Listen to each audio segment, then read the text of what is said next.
International collaboration is critical for NASA's multi-billion-dollar Artemis campaign to ultimately send a crewed mission to Mars. But a new audit finds that several factors could be hindering the agency's partnerships. Kevin Fagedes is an assistant director in the NASA Office of Inspector General. Kevin, welcome to the program. Good morning. I'm happy to be here to talk about our report. So the Artemis program is very expensive. It's technically challenging. What role are international space agencies going to be playing in achieving it? Well, you touched on that exactly, Mimi, which is our estimate was $93 billion is what's going to cost between the time period of 2012 and 2025.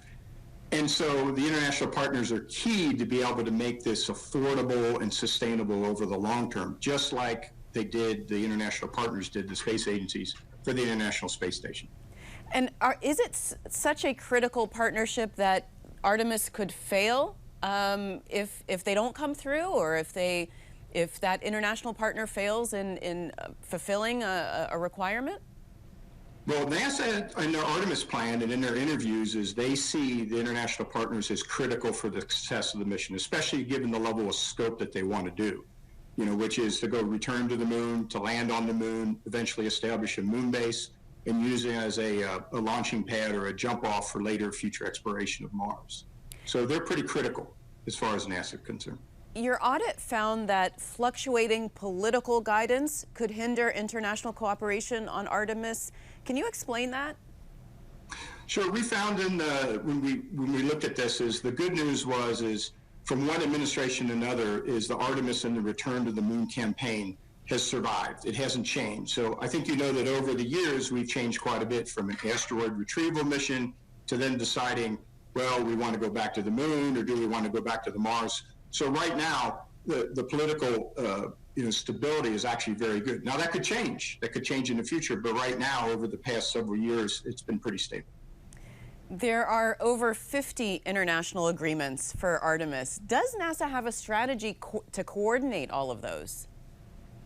Correct. That was one of our findings that we had, is there are a total of 54 agreements with 15 countries plus ESA.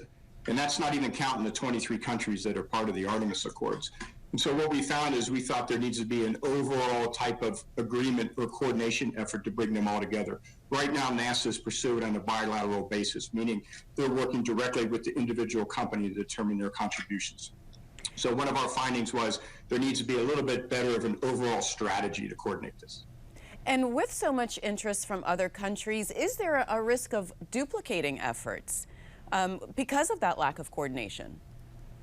Exactly. That's exactly our point that we have when it comes to the overall strategy and talking about the contributions to make sure there isn't any duplicity. And frankly, when you have that many countries that are involved, like I said, 23 countries are under the Artemis Accords, and not all of them are part of the 15, obviously.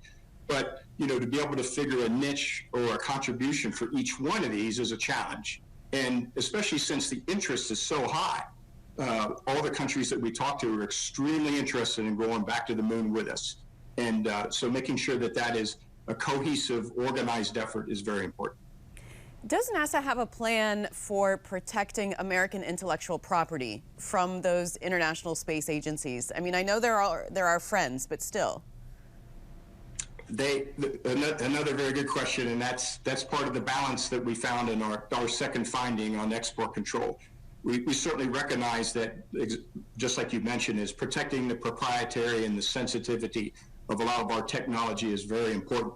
There is a very good process between the International Trafficking in Arms Regulation and the Export Administration regulations.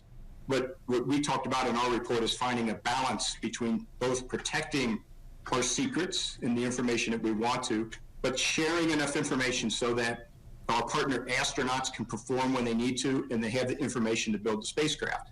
Give you a good example is the Orion spacecraft. NASA described the Orion spacecraft as kind of a spacecraft that's broken in two parts, with ESA, the European Space Agency, building one half, and NASA building the other half. And to be able to bring that all together and have interoperability is important, that we have a balance between both.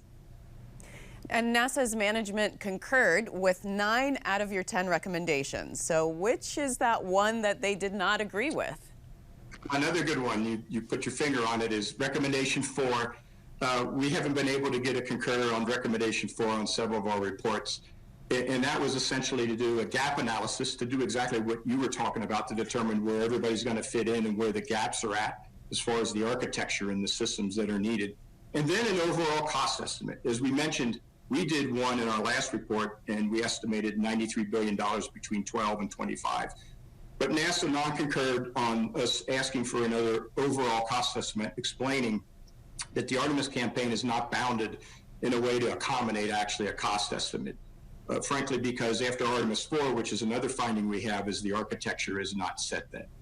But in our belief is a comprehensive cost estimate is absolutely needed that, determine not only the affordability of Artemis, but also provide the transparency to the public and the transparency to Congress and the nation. And finally, Kevin, will you be following up with NASA? Will you be tracking the progress on your other recommendations? On all of the 10 recommendations, first we have to resolve the recommendation 4 that we just spoke about, the cost estimate. But absolutely, NASA rightly provided us back their plan of action to close the recommendation, the date they expect to do it, and then what happens is they submit it to us, we review the evidence that met the intent of the recommendation, and then the OIG will close it. All right, well, Kevin, thanks so much for sharing that with us. Nice to have you. Thank you, Mimi. Thanks for being. Thanks for watching. If you enjoyed the video, give it a thumbs up and subscribe to our channel so you don't miss out on any future Government Matters interviews.